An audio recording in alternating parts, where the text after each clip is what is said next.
dear friend, welcome to the most important debate ever.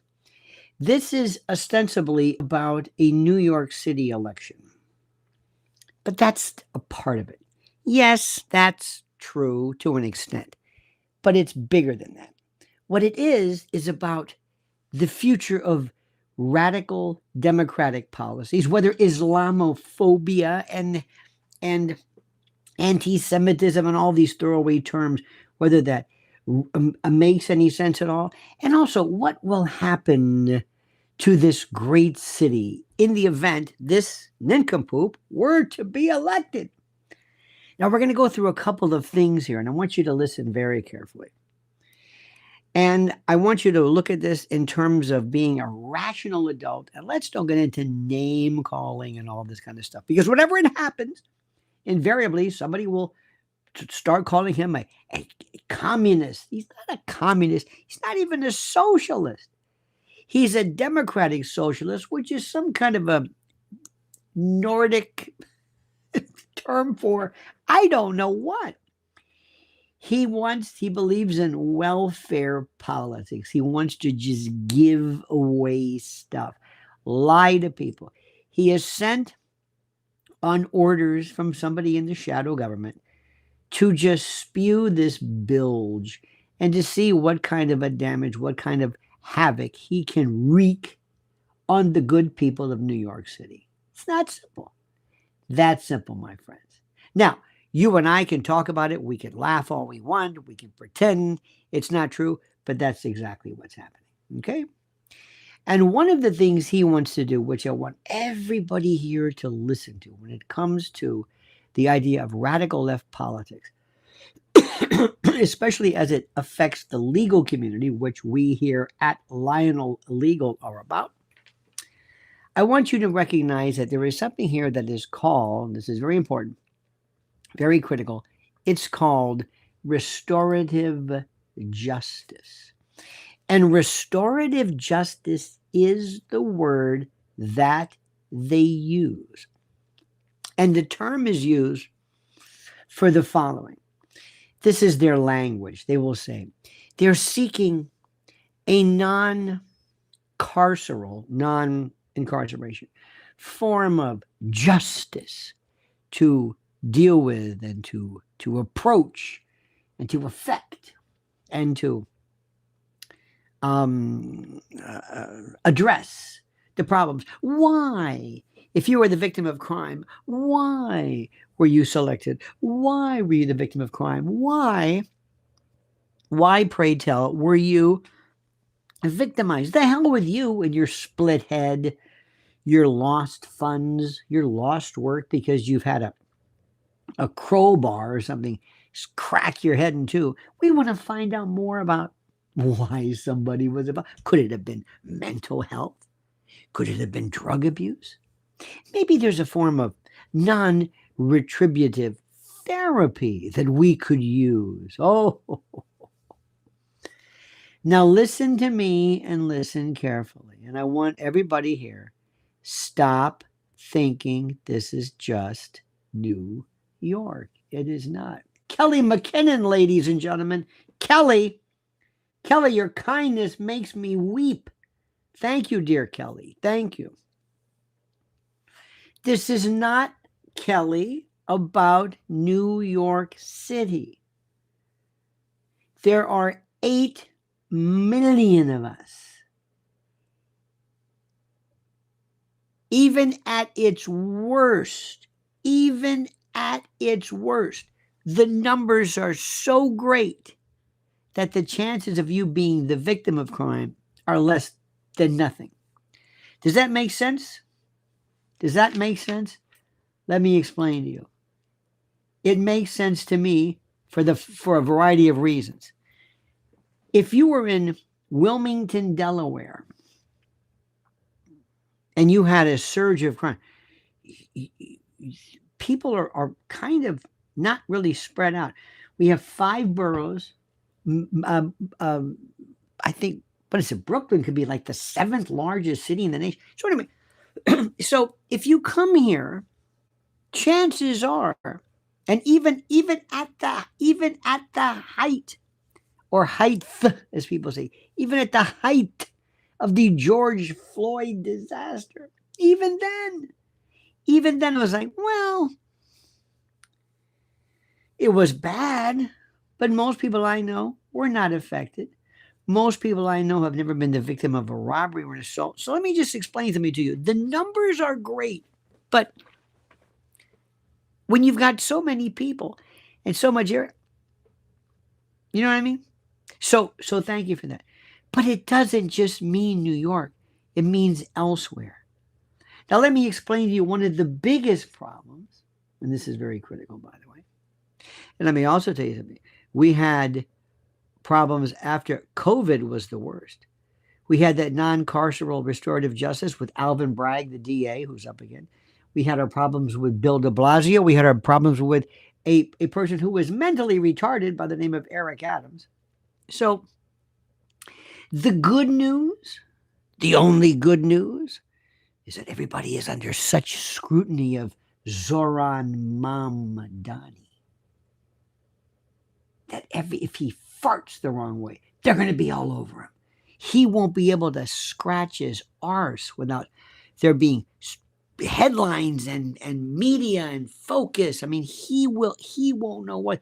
Every move he makes will be under the microscope. So that is good. But let me also ask you something, my friend, which I think is very, very critical. Let me see what you think about this. This is very important. All of us, Kelly, perhaps you, and Mary Elizabeth, you probably have someone in your family or someone that you know is the prototypical lefty lunatic that you look at as kind of a sort of a, well, what's the word? Kind of a, like taking a temperature, a thermometer reading, so to speak. And what's interesting to note, what I find interesting, is that the other day, Mrs. Ellen and I were talking to a friend of ours, and we have a friend whose daughter is an absolute lunatic when it comes to this stuff. I mean, okay, she loves everything. DEI, ESG, trans, this, and oh my God. So I didn't even bring up the subject of this. She happens to live in Brooklyn. And she says, I'm going to vote for Andrew Cuomo. And I thought, what? Andrew Cuomo? Wait a minute. Are you who I think you are? Why?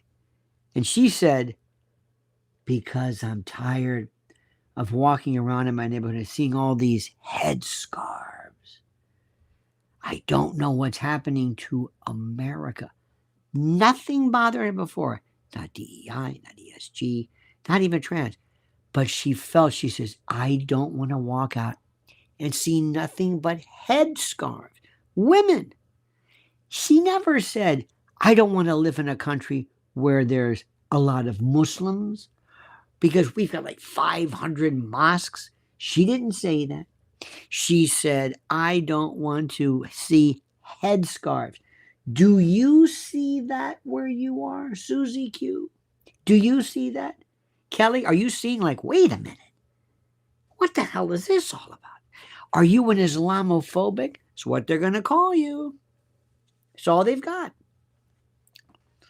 If you have a beef against Bibi Netanyahu, you're an anti-Semite. If you don't like something that's happening with DEI, you're a racist. If you have something about this, you're a transphobe or a misogynist. We're tired of this. Do you see there are people all over the country? And you're very lucky, Susie Q, to be in a rural area. Because if you're in the middle of nowhere, you won't see anything. And maybe that's good. I don't know. France, Paris. Mrs. Ellen and I were actually, I am not a traveler. I hate travel. I hate airports. I hate planes. I hate security. I hate waiting. I hate getting my bags. I hate getting the car. I hate everything about it from the moment I'm there to the time I leave. And every time I've ever been anywhere, I've asked myself, is there anything that I'm seeing that's really that great? No.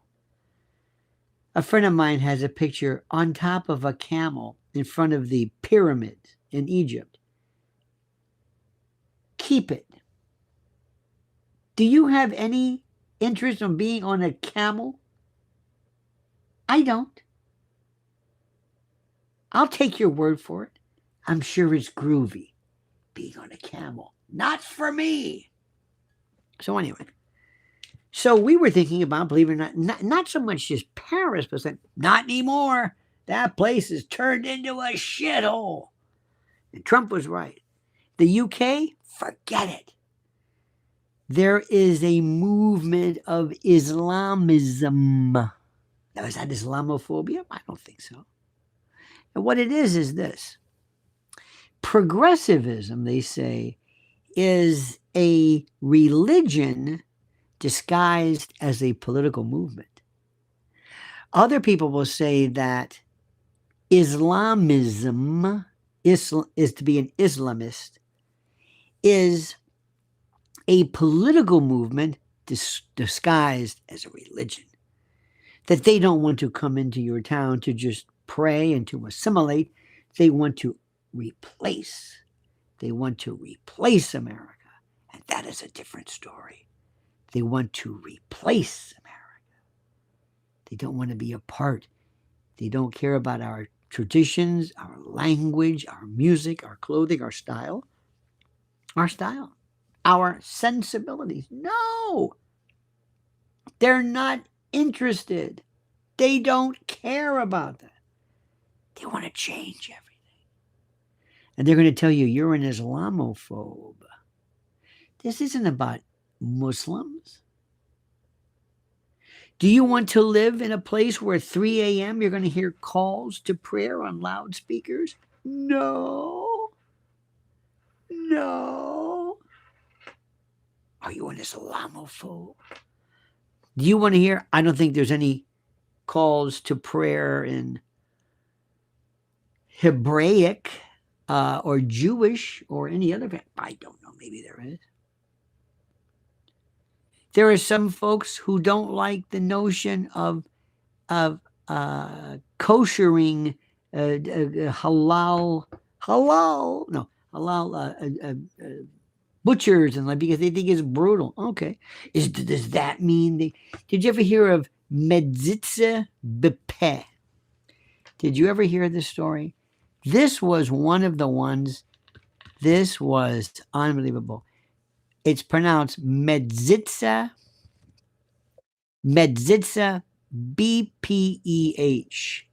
This is a form of circumcision where the mohel performs when I tell you this, you're not going to believe it, but performs the circumcision on the child. And at the end of the ablation or the removal of the prepuce, he places his mouth on the tip of what was just cut. And I don't know the purpose of this. I know people are going to think this is untoward. I'm not going to argue, but maybe it might have been that the enzymatic action of saliva I don't know what it is. But one of the mohels, Mohel, I believe it is spelled, had either oral herpes or something, and a child contracted it. And Mayor Bloomberg at the time had a big problem because they said, we believe that our laws should trump your health codes. Now, when you say this story, people will say, no, you're making that up. No, we're not making this up. Now, this is when the First Amendment, this is when the Free Exercise Clause comes into play. This is when a lot of interesting aspects of this become part of this kind of a weaving of the two. This was important. This was it. Yes, medzitze bepeh. It's looked it up. Practiced by a subset of ultra-Orthodox Moyals. Public. After removing the foreskin, the Moyle performs oral suction on the circumcision wound, historically thought to draw out blood impurities. The original intent was ritual purification, not medical benefit. Public health officials, including Mayor Michael Bloomberg, raised major concerns after several infants contracted herpes simplex virus HSV1, allegedly linked to infected Moyles. The New York City Department of Health tried to regulate the practice, requiring parental consent forms warning of infection risks. Some religious groups, however, argue that this was a violation of their First Amendment religious rights. The controversy became a flashpoint of religious freedom versus public health and remains unresolved in some Hasidic communities even today. So this is one of those things which I find fascinating. So when people brought this up at the time, some people said, aha, you are anti-Semitic. Again, anti-Semitic has soon gone the way of racism, because there are some people who say there are Jewish people who say this and they're considered anti-Semitic, when in fact they're not. In any event, you can't just say this. So here's my question. When this fellow makes statements, when he basically says, I'm not here to get along with New York, I'm here to shake it up. And when he says that every time you have a boot heel on your neck by the NYPD, you know it was laced by Mossad or by the IDF. And there were times when, in fact, American police agencies would, in fact, train or would coordinate training with various countries and the like. So there may be a little something to it. But you know and I know that he may have a hard time, a hard on, speaking of which is a terrible expression. This is where we are. As you know, I don't care what people's suggestions are. I'm going to tell you what I think. I live in a country where we have the First Amendment. We have this thing right here. It is in my wonderful Constitution. And this Constitution is so wonderful, so great, so terrific. With my new, see my stickers on the back? I'm going to add a new one. Because I love to vote, and voting is so critical. So critical. And we have to balance this. But I'm going to tell you right now, this guy is a shill. He is a sock puppet. He is somebody from Central Casting. He's 34 years old and has never given any consideration to any of the following that he speaks and refers to. He's Central Casting. And he is going to do everything in his power to destroy the law and order of this city. He's not telling you he is, but that's exactly what he's going to do. And I blame the Republican Party for having allowed this to happen in the first place.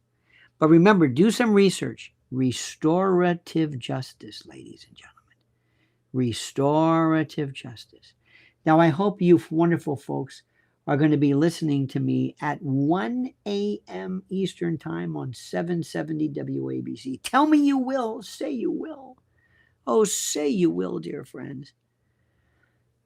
Where I'm going to pick it up and talk to the overnight crew. You should hear these folks. They are wild. Cray, but wonderful. Wonderful. This is where my New York career started, WABC, in 1993. Think about that. Think about that. It's the most incredible thing. Talk about. So, that is that. Two things I want to bring to your attention. Number one, my friend, I have listed in the description section 2 sponsors that I want you to pay attention to and I want you to frequent and patronize.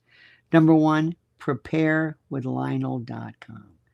I don't know what's going to happen, when it's going to happen, but something's going to happen. And you better have emergency food, not some Pop-Tarts and beef jerky and some banana chips, not some spaghetti sauce and some, no. You got to be able to go to a week, maybe a month, maybe even more. You know something is going to happen. Preparewithlionel.com. Just go and look. See for yourself. I'm not trying to scare you. See what they've got. And tell me, do you think you're free from any kind of disaster? Might be natural, might be inclement weather. I don't know. We're ready for a big storm tonight. I'm going to go out into the dark. Number 2, mypillow.com, promo code Lionel, with the great and the glorious Mike Lindell. He's here. There's a link also to him. Please patronize him. He is a wonderful man, great product, luxuriation like you cannot believe.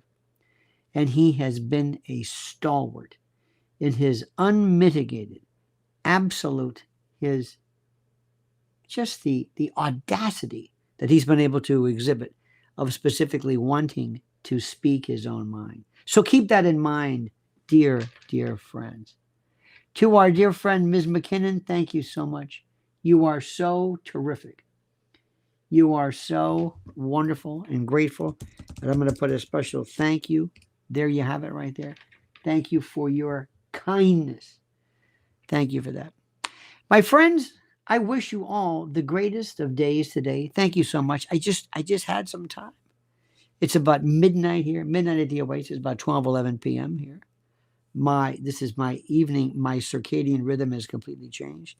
Have a wonderful time, a wonderful day, and a wonderful evening. And I thank you so much for your support. God bless America. Pray for New York City, but also pray for our country, because he's just a test case.